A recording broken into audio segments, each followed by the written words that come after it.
Bonjour à tous, la séance est ouverte.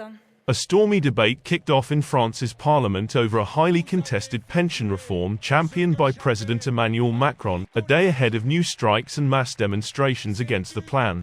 The reform is the flagship domestic policy of Macron's second and final term in office, with the president determined to implement it despite fierce opposition from the political left and unions, but also the wider public. At the start of the parliamentary debate, Labour Minister Olivier Dussopt struggled to make himself heard above loud booing and shouting. Here we are, even if you don't want us to be, here we are, he said. Our pensions system is structurally in deficit. Doing nothing is not an option. Speaker Yael Braun-Pivet urged lawmakers to keep quiet, telling them, "We're not at a protest, we're in the assembly." Macron's ruling party lost its overall majority in elections last year, even though it remains the largest faction. His government under Prime Minister Elisabeth Borne wants to pass the legislation with the help of allies on the political right.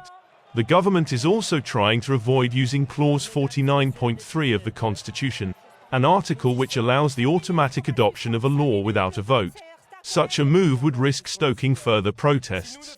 Left-wing opponents of the administration filed thousands of amendments ahead of the parliamentary debate beginning.